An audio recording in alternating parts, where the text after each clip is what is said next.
from Loitering in Wonderland Studios.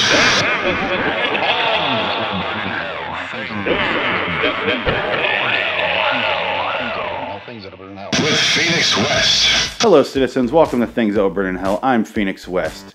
Today's episode is something I don't really care about. I don't really care if it burns in hell. Really don't have any particular feelings one way or the other. They can be used for good, they can be used for bad. It's really on how the user uses it. This one, number 10, taken from 100 Things That Will Burn in Hell. Available now. Where can you find that? Where can you find this book? Where can you possibly find this book?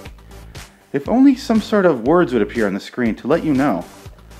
Number 10, casinos. Yes, casinos. I've been to a casino one single time in my lifetime. I put a $5 bill into the slot machine and lost it within 4 pulls of the handle. I stood back up, grabbed some free beer, and stopped gambling. I could see where the casino was going with my night and I didn't want any part of it. I made sure I had at least a half dozen free beers. That way I feel like I ended up ahead by paying $5 for 6 beers and not tipping the bartender. What? The man twisted the cap off some shitty Bud Light and did it without eye contact with me. He's making plenty enough by working at the casino. If he's not making enough there, he can always drown his sorrows with all the free booze he's surrounded with. All in all, it's a decent gig, so he shouldn't be bitching. I tip at bars, so back off. I never quite understood gambling. Let me get this straight. People actually go into buildings with armed guards where there's a constant threat of being robbed. Then they put money in a machine or on a table where the odds are incredibly against them. They lose the money, and then they put more money in again? They leave the building broke only to return in a day, week, month later, and they're doing this voluntarily? Nobody's kidnapping them, locking them in these buildings, and making them throw their money away? Then you get the one guy who comes home from the casino and brags about winning 50 bucks last night at blackjack. Yeah, jackass. Too bad you blew 12 grand last week at the same casino. Maybe it's just me that hates losing all my money at the casino and being forced to eat ramen noodles the rest of the week. I'll settle for my money and slightly better food. The government then has the balls to say it's okay for casinos to take everyone's money with their permission, but then makes gambling outside of said designated casino land illegal? Not only that, but casinos do not pay taxes. So I ask you, what's the upside here? Granted, the tourism board sure likes the casinos, but that's not enough. Besides, if I lost all my money to a friend in a football game, and he uses that money to buy a house, then isn't that stimulation of our economy much better than the casino using it to put a new Pepsi machine in the men's room? The government gave the Indians land to preserve their heritage and honor their ancestors because the government felt bad. Personally, I don't remember reading in my history books about the Indians shooting craps after losing battle to another tribe. I'm all for Indians having land and everything, but tax the bastards. They're not preserving anything. Either take the land from them or make them pay taxes or make them live in teepees and wigwams. Nothing against good, honest Indians who respect their ancestors and traditional ways of life. As for casino Indians, you are not Indians. You are businessmen. Entrepreneurs with a free ride, so pay some fucking taxes like every other businessman. Bottom line, if people are stupid enough to give their money away, then don't put restrictions on how and where they do it. Losing money is losing money, plain and simple.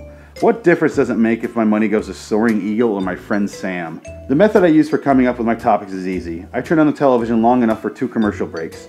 I always find at least a dozen things I hate with advertising or the show in between the commercials.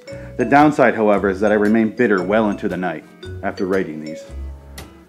I don't really care about casinos. I really don't. There's plenty of them around. I wrote this book when I was living in Mississippi after the Hurricane Katrina, and I was working on houses, and we went to a casino in Biloxi, and I put $5 in, immediately lost it, and then I got a bunch of free beers, and I had a good time. I could have had beers anywhere else. It didn't really matter. The casino did not factor in, really.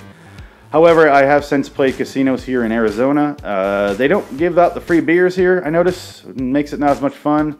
In fact, you have to pay a lot of money for beers here. It's very strange. It's not an incentive for me to keep gambling. So I've done it a couple times since I moved here. I won a lot of money once, and then I never went back because I don't have that gambling personality. I don't have that addiction to gambling. I have addictions to other things, black tar, heroin, children, regular porn, not just child porn. That's a separate thing.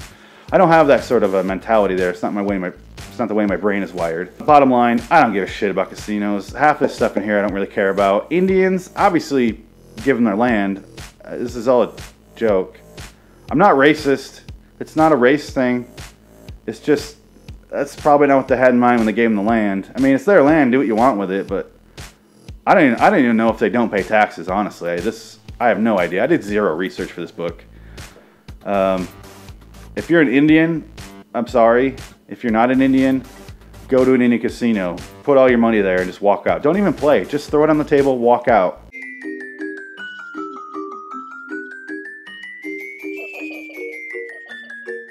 Take a gamble. Go to lawstudios.com or youtube.com/loiteringinwonderland. See how long you can make it without masturbating. Make a game out of it. Bet with your friends.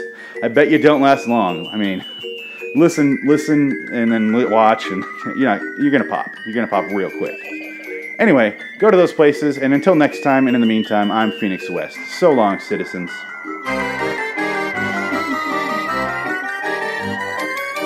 Then you get the one guy who comes home from the casino and brags about winning $50 last night at blackjack. Yeah, blackjack ass. Too bad you blew... No, that sounds racist. Can't do that. Okay. I tried to go off the name of the game and then use that with the word jackass. It just sounds insanely racist when I say it like that. Moving on.